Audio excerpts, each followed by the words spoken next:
We're doing some work on my son's 2003 Chevy Trailblazer, and was making a lot of noise, and he actually dropped some hot ball bearings. And what we looked for in here, we weren't losing power, we weren't losing power steering, we weren't losing the alternator. So we figured one of these pulleys had gone bad, and it ended up being the tensioner. And I don't know if you can see this right here. I'm going to point. You see there's like a little bit of shiny metal. So that's one of the first things you look for. If you see a little bit of a rub, a little bit of a shine going on in there, well, you know that that's not supposed to happen. So today we're just going to replace this. Should be a nice easy fix, and we'll get them back on the road. So this vehicle is rusty and crusty, so there really shouldn't be anything shiny under there as much as we would like there to be. And you see just on the top of that belt tensioner, you see just a little bit of shine because that was making contact. The ball bearings had worn out. So what we need to do, the first thing is to, after removing the belt, we have this one single bolt that holds everything in place. Now, on the cowling of the fan cover, there's this diagram of how the belt goes back on. It is kind of complicated. If you do not have this on yours, make sure you take a picture of how your belt runs. So this is actually the video of me putting the battery terminals back on. I put it here to remind you, when you start, you should always remove your negative, because fingers are nice and the fan shouldn't kick on, but let's play it safe. Okay, so here's the part that we got from Parts Geek. This is the entire belt tensioner assembly. And there it is. You see that's where the bolt goes through, and that side goes up against the engine. So it's actually, the bolt will go through this side and into the block. Now you can just replace this wheel. I only had one day to do the work, so I chose to replace the whole shebang in case anything went wrong. This way I knew it would all work out for me.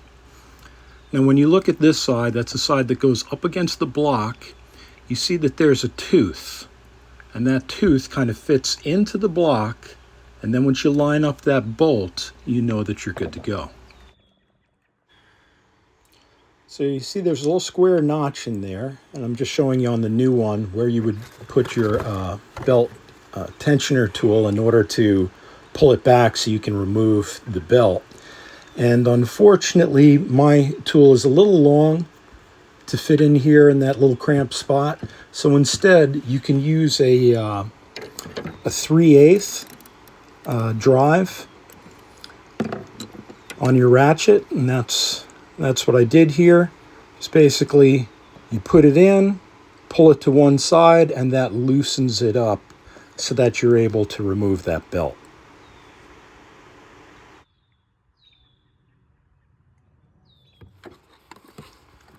And here's what that looks like. I'm taking my 3/8, just looking for that, feeling around for that spot in that tensioner pulley. Once I get it in, just take a little bit of force in order to move her enough to loosen up that belt. And then once she's loose, move it out of the way. It's nice if you have a second person helping. This way you can apply the pressure and they can remove the belt. But I was able to do it on my own. It's not that hard. Okay, now this bolt isn't torqued down really hard, but it is a rather long bolt. It takes a 15mm socket, and this is sped up a little bit, and I actually cut some of the footage. Ideally, if you have a power ratchet, it's going to make your life a lot easier, but I was able to do it with my regular ratchet.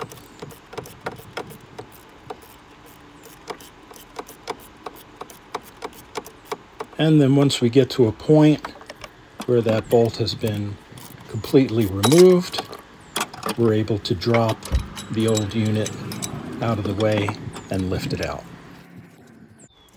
And you can see she is in bad shape. The metal is bent, the ball bearings are gone, the whole thing's loose. And once again, in this one, I could have just removed that bolt, swapped the wheel out, but that isn't the route that we chose to go. We just wanted to make sure everything was going to function just right. So we take that new unit, we look for the tooth, we line up the tooth up against the engine block, and then we insert the bolt to make sure we got it straight. So here's a close-up of where that tensioner is going to mount. Right in the center is where your bolt goes, and somewhere around 7 o'clock you see the notch. That's where that little tab is going to fit in to make sure that you're lined up.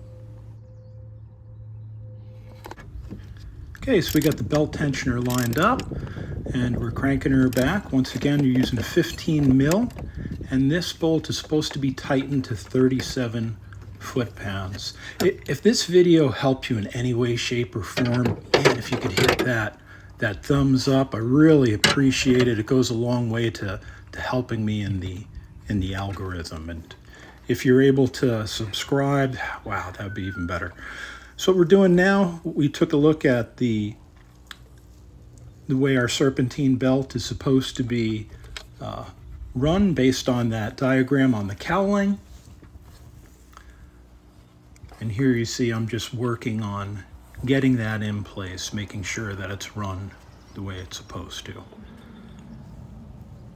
With the older cars, you knew exactly how the belt went, but as you start adding more and more features, you really need that diagram to make sure that you got everything mounted right.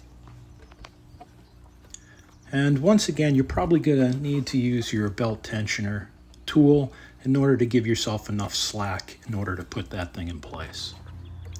Okay, and one last thing, we're just going to reconnect our negative terminal so that everything is ready to up and run.